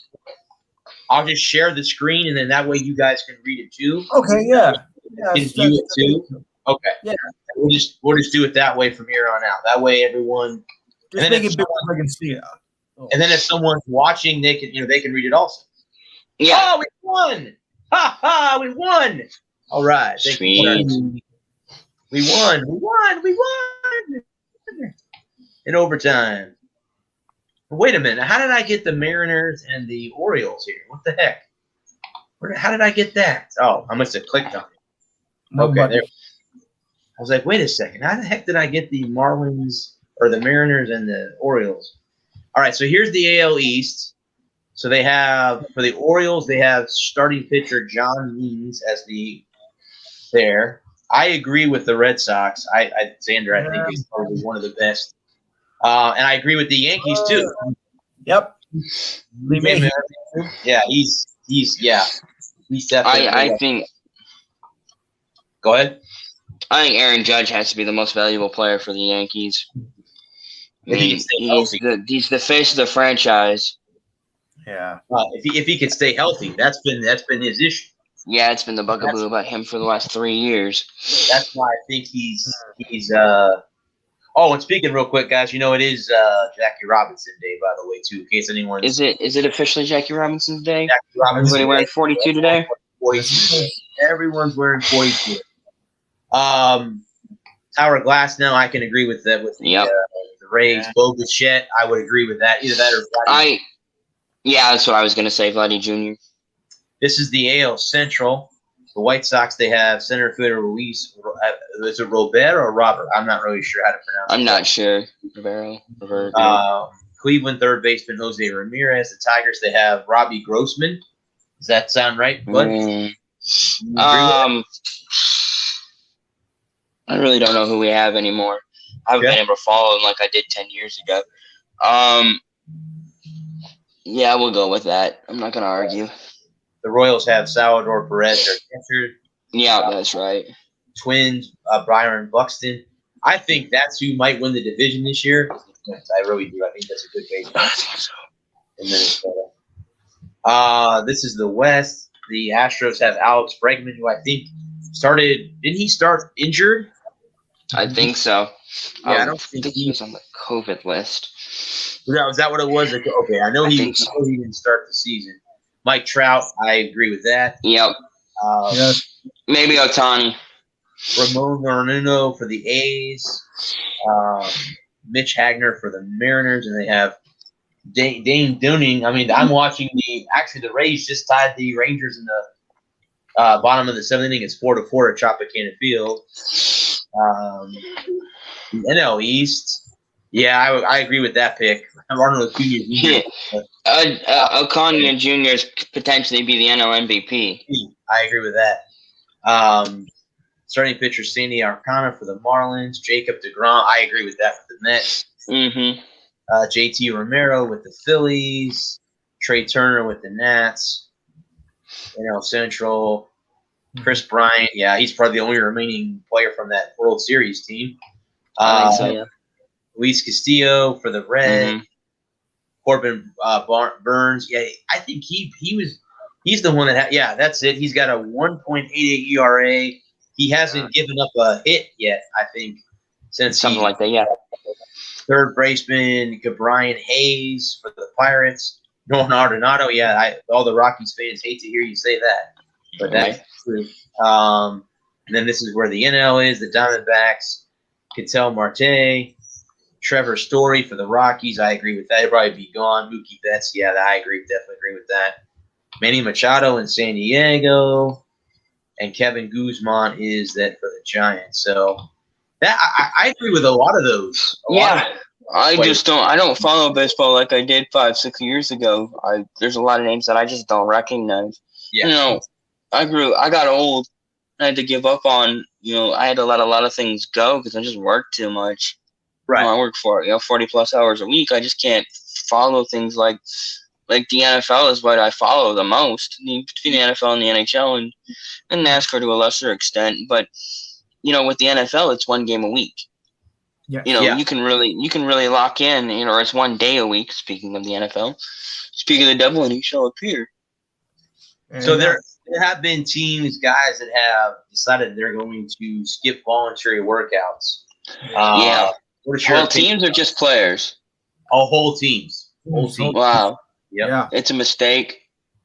You have the Patriots, Broncos, Buccaneers. I forget. I think there might be two others on that list. No, that's a mistake. That are skipping the volunteer workouts. During the off. And guys, just real quick, if you're watching this show 2 weeks from tonight, these two gentlemen right here will be joining me as we watch the NFL draft. We're going to be covering the NFL draft on this show live. We're going to go pick by pick in round one. I'm going to stay up through round one, guys. So at least round one. Clock goes past 11. I'm going to stay up. If you guys want to hop off at any time, you're more than welcome to. But I'm going to. Yeah. If I don't got to work that Friday, you bet I'll stay up until it goes off the air. So again, we obviously we know who the number one pick is. The Jaguars. We all know who that's going to be. Yep. Trevor Lawrence. Okay, so now we had another player retire, and Julian Edelman. Do you guys consider him a Hall of Famer? Because that's been the argument all the way. Yes, but I don't know if he'd be the first ballot Hall of Famer. I wouldn't be offended if he didn't go in on the first ballot, but as long as he went in, 3 Super Bowl rings, MVP. He doesn't have bad numbers. I mean, he was a slot guy for his whole career. He wasn't exactly out there, taking them away from defenders. I mean, when he had to make a big catch, he made the big catch. In Super Bowl 51, whichever one that was the comeback. Up 20 to 3 and then the ultimate collapse. Yeah, the greatest comeback, the greatest collapse in NFL history. Well, don't forget, the balls were deflated in the second half, so. Yeah. Not to take anything away from New England, but I mean, I don't think it's possible to fall harder on your face if you tried. Tremendous career. A guy so here we are right now. Here are the making 1 year let alone. Here are the 5 wide No taking receivers. quarterbacks. Shut up, Rome. Expect him to be a Super Bowl MVP Dang wide it. receiver. That Julian- just doesn't happen at all, ever. And the fact that it did is a testament to Edelman. It's something the Okay. Patriots. Never mind. I was trying to Shut read up, the Rome. article. I like. Okay. I've been listening to Room. I've since never liked Jim Rome. I was Never 18. liked Jim Rome. Take him. But they were talking about 5 wide receivers that he won't go in. Obviously, Torrey Holt is one of them. I don't think that's going to happen. That's He'll a go- shame because he was one of the best in the early 2000s. He'll go in. He'll go in after those guys. Definitely, I could definitely see. And here's something, I have to write an article about this. Do you see the New England Patriots trading up to number 4 to take a quarterback? No. No. No. 7 at the most. 7? I see Okay. them trading straight up Detroit, and I proposed this a couple weeks ago. Just straight up 7 for 15. Detroit moves down and takes Quinny Payne as the edge rusher, and New England moves up and takes Justin Fields. You think Justin Fields would be available at 7? Yes. So you think? No. I think no. Never mind. Sorry, I forgot what I read earlier. So I was thinking Mac Jones was going at 3, but I read something earlier that said that San Francisco is actually in love with Justin Fields, and that's who they're taking at 3. Yeah, I heard that too. So I don't think that. I think Mac Jones will be available at 15, and I think New England should scoop him up. That Do you low. like? Do you like Mac Jones or do you like Trey Lance? Yeah, I like Mac Jones. There's not enough body. Trevor Lance doesn't have a wide enough body of work. I'll go with Jones. I also think that he may not even be available because I think he could go at 9 Okay. Yeah. Well, obvious. Well, where do you see or 8. Denver, Cal. Do you see 2 quarterbacks coming off the board immediately with Trevor Lawrence and Zach Jones and BYU? It'll go Lawrence, Wilson, Fields. The Yeah. lineman will go to Cincinnati, or the tight end out of Florida, Kyle Pitts. Pitts. It'll either be that Swell kid or Pitts at 4, and then I don't know after that because I forget who's 5. Well, speaking of Kyle Pitts, do you guys see him being a dominating player as soon as he gets in, no matter wherever he lands? There were talks on the radio about that today, about him being. It depends on who he gets for a quarterback. I agree with that. I would have to say. I mean, he has the potential to put up monster numbers. He has the potential to play that Gronk role and flex and be a 4th receiver in a 3-receiver set. Right. He can run all the routes. He can make all the catches. He's a big body. He's tall. He's fast for his size. He's got all the tools. Can he outrun? The thing will be is, can he outrun NFL linebackers? Can he out-hit an NFL safety? Good point. See, I was reading something, or somebody was commenting on that the NFL doesn't run bubble screens like they used to, and that's No. the thing about it is the NFL defenses are schemed to stop the bubble screen. You know, it's the first thing offensive linemen are told, or defensive linemen, I should say. Offensive linemen are told on a bubble screen to give ground. So defensive linemen are looking for that. So you'll try to throw that bubble screen, and corners will crash down and push, and linebacker come over the top, and the corner comes inside and pushes everything back towards the line.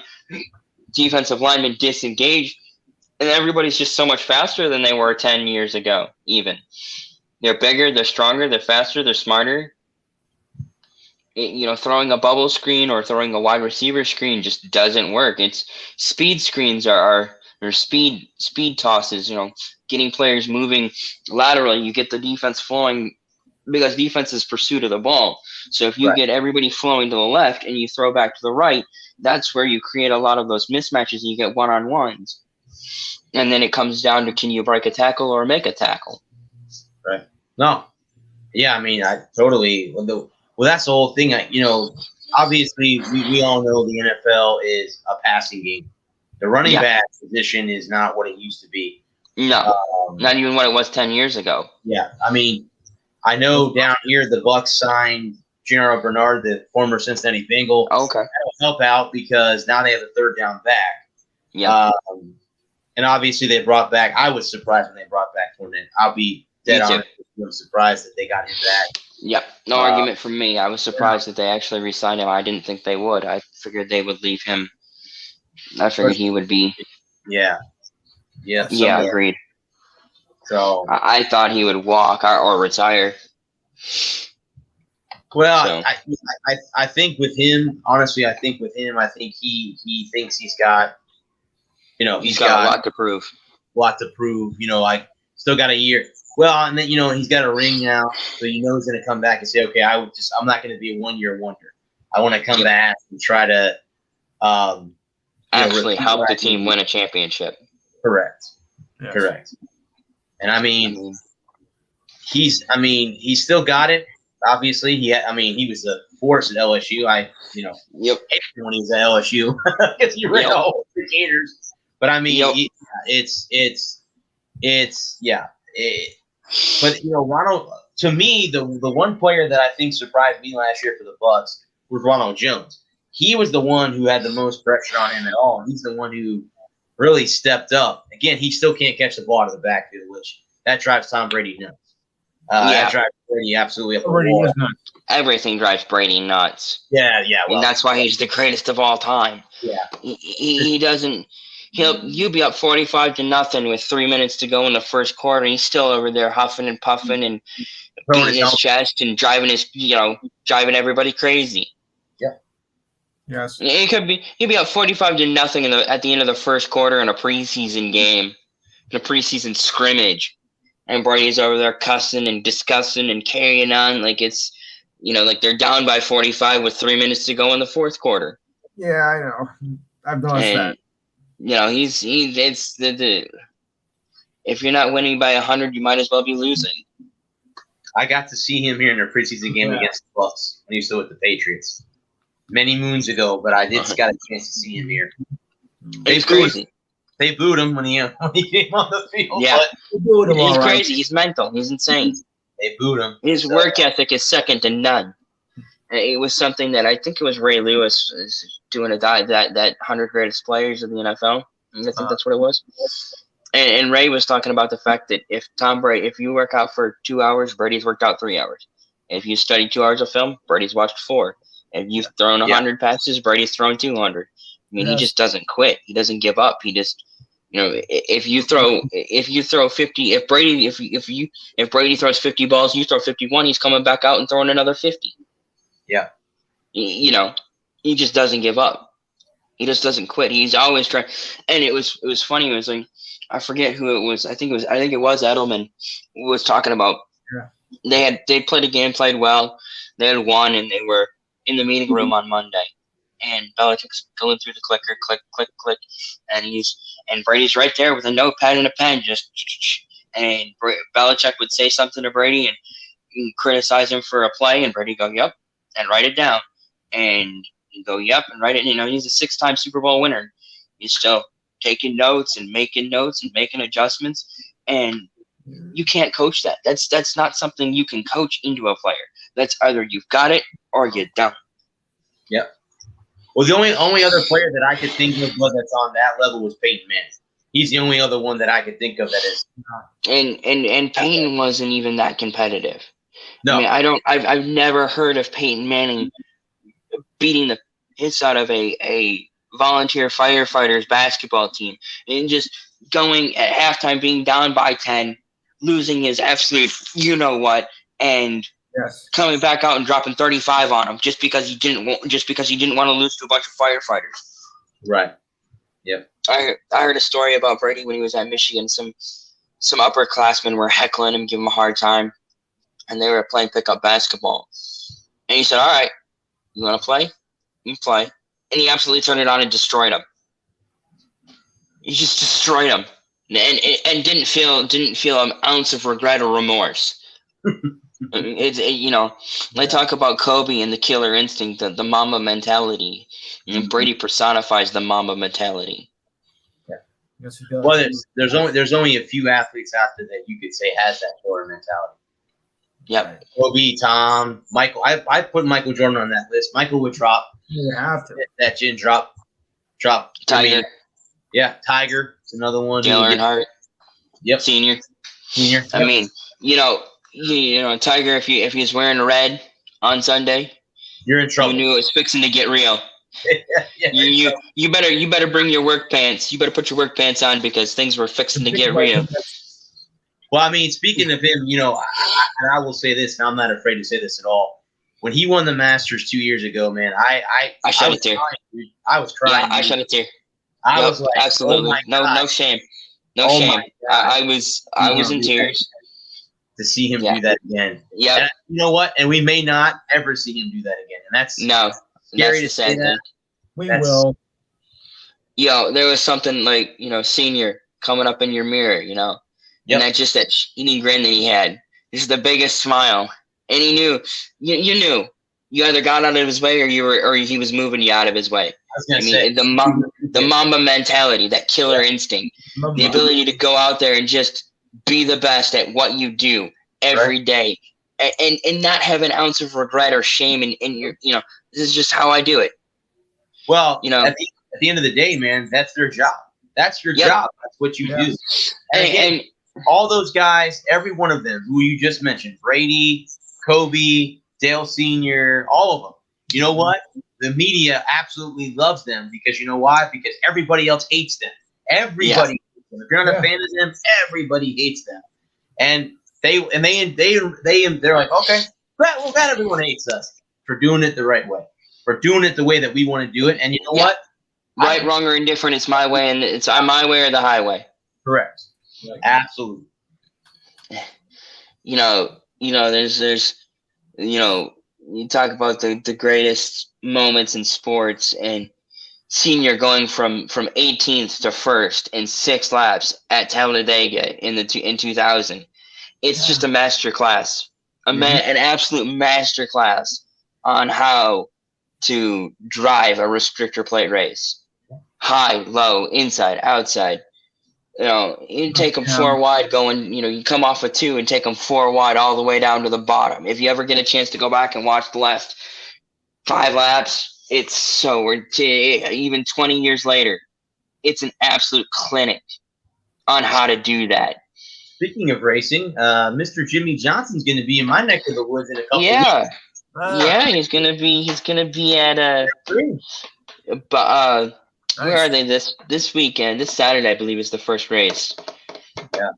So yeah, I'm for the Indy cars. I'm looking forward to it. I want to see. When he agreed to run it, when he agreed to go with Chip Ganassi for the IndyCar season, he wasn't going to do any oval racing. He was going to do any oval tracks. He's been in the car a couple of weeks now, and the rumor is he's going to run Indy. Well, why not? Right? As an IndyCar driver, right? I do not want to run in Indianapolis. That's the crown jewel. Yeah, there's talk. There's going to be like 40 entrants in the Indy 500 this year. Wow, that's a 7 drivers will go home. Nice. That's a lot of cars on the track at the same time. Holy cow! Yeah. Well, 33 start the race, so they call it the month of May, and so May 1st, everybody gets down to Indy. And they start to have practice the first couple of weeks. Then they'll have qualifying. Will be the 3rd Sunday. No, the 2nd. So there'd be about a week worth of practice, qualifying, and then you have bump day is the 3rd week, and then carb day and race day. And it's the month of May, and it's always fun. And this year, barring any unforeseen events, we'll have the Memorial Day trifecta. Monaco in the morning, Indy in the afternoon, and Charlotte at night. Well, that's the way I look at it.